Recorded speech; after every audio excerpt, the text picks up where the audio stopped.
Yo les brothers, bienvenue sur la Team V avec Zinok. Aujourd'hui dans cette toute nouvelle vidéo les gars, unboxing la bécannerie. Donc c'est un petit colis un petit peu particulier, il va falloir que je vous explique la nouvelle aventure de la Team V. Mais pour vous expliquer en grosses lignes, je vous montrerai après, j'ai rentré un bêta track pour 150 balles. Là j'ai reçu les premières pièces, on va déballer ça ensemble et je vous explique en détail après ce que j'ai l'intention de faire. C'est parti les gars. Et nous voilà partis pour une toute nouvelle vidéo et on enchaîne tout de suite par le vif du sujet. Petit kit Carenzi.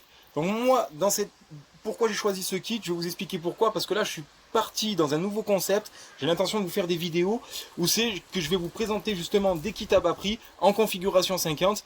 Je vais essayer de vous faire des choses, voilà, de vous faire des préparations all days, savoir si éventuellement on peut faire beaucoup de kilomètres avec un petit budget.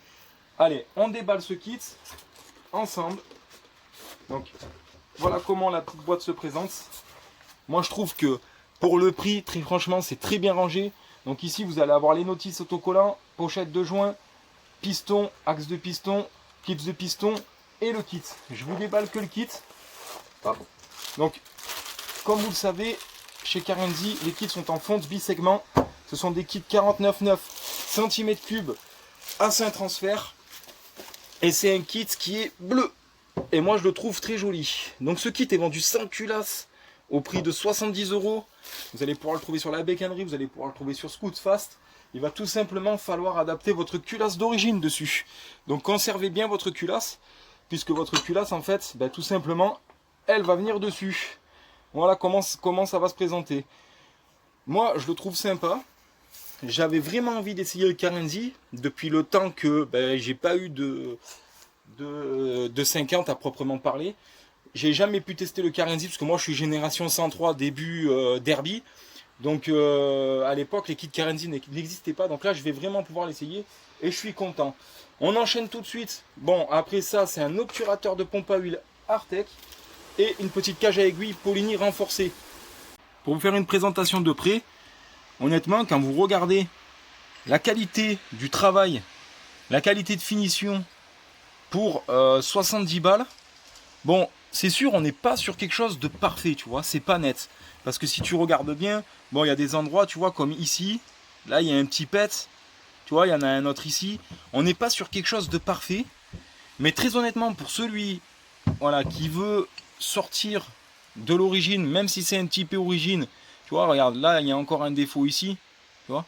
Mais je voulais dire, pour celui qui veut sortir de l'origine, même si on est type origine, parce que le Carenzi donne un peu plus de performance quand même, et bien tu vois, c'est un kit pour 70 pelles, avec une petite prépa à côté, j'ai envie de te dire, même si tu restes en même si tu restes en carbu d'origine, en augmentant ton gicleur, en passant un petit pot diagramme 50, une pipe boîte à clapet top perf, et ben tu peux avoir quelque chose de sympa pour te pointer dans les rassos.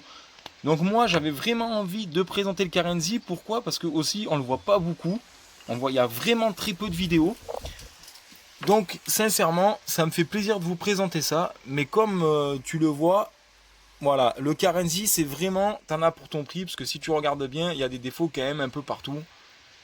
Mais pour 70 pelles, on va pas se plaindre. Il est bien emballé. Tu vois, quand il est vendu là, il est très très bien emballé. Il est vendu avec une bride à l'échappement qui te permet, si tu es en 28 ou pas, de placer ton échappement. Tu vois, donc là, ici, ta bride, elle vient là. Donc, bride ou pas bride. Bref. Mais très sincèrement, je suis content de mon achat. Je vais l'essayer et je validerai ou pas. Pour vous donner une petite idée, ici, c'est le cylindre qui a d'origine sur la bêta. Donc ça se ressemble, hein, c'est tout pareil. Bien sûr, les cylindres sont pareils. Voilà, il y a juste un petit côté en plus, c'est que celui-là il est bleu. Là vous êtes sur du noir, le bleu ça change. Et si vous voulez pourquoi je dois changer le kit, tout simplement parce que là ici, à gros bobo comme vous pouvez voir, donc là ici gros bobo et là. Et c'est parti pour la présentation de la bêta les gars. Voilà ma bêta que j'ai touché à 150 pelles. Très belle bêta. Je vous expliquerai comment j'ai fait pour l'avoir à 150 €, puisqu'en vérité tout à l'heure je vous ai dit que le jeune avait mal monté son kit et que dedans il avait laissé un bout d'alu, mais en vérité je ne sais pas, puisque cette moto je l'ai acheté un petit peu comme les enchères. Je vais pouvoir dans la description vous mettre les liens. Mais bon, je suis très content de mon achat pour 150 €. Voilà la moto, donc pneus neufs, disque et plaquettes neufs, les joints SPI qui ont été faits. Dessus nous avons le pneu à l'arrière qui est neuf, le kit chain, disque et plaquettes aussi, un amortisseur neuf.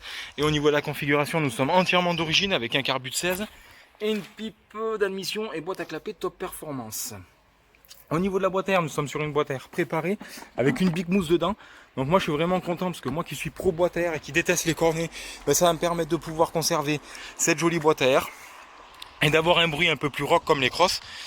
Dans un second temps, au niveau de l'échappement, nous sommes sur l'échappement d'origine. Le corps de peau n'est pas sur la moto puisque j'ai démonté le cylindre, mais ça je vais vous le montrer après. Là où je suis content chez Beta, c'est que les pots d'origine se débrident au niveau du corps, donc ils se sectionnent en deux parties. Dedans vous avez une bride qu'il faut faire péter à l'aide d'un burin plat et d'un marteau. Vous allez pouvoir la retirer. Mais après cette opération, normalement Beta vendent leur moto avec un gicleur de 115, donc n'oubliez pas de monter le gicleur de 115 dans votre carbu, parce que sinon vous allez être beaucoup trop pauvre, et vous risquez donc du coup un serrage de chauffe. En ce qui concerne la moto, voilà, je suis vraiment content de mon achat. Donc là tout de suite nous allons pouvoir passer au montage. Donc cette vidéo, comme je vous ai dit tout à l'heure, est en deux parties. N'hésitez pas dans les commentaires à me dire quelle configuration vous aimeriez voir dessus. Attention, je précise bien, petite configuration all days avec des kits très peu vus comme le Carenzi et des kits à bas prix. Moi c'est vraiment mon objectif, ça se passera en plusieurs phases. Phase de rodage, départ arrêté, départ lancé, long trajet et quotidien. Tout ça sera noté sur 20, je validerai ou non. Sachant que, suite à ces configurations, il y aura des jeux concours payants où vous allez pouvoir gagner les configurations. Donc n'hésitez pas à liker, commenter, vous abonner, parce que c'est vraiment important. On va tous tirer profit de ces opérations. En tous les cas, moi je suis content puisque je vais pouvoir vous présenter des motovlogs avec cette bêta sur la Team V. En espérant que cette vidéo vous ait fait plaisir, c'était la première partie, on enchaîne tout de suite par le montage les gars. Allez go!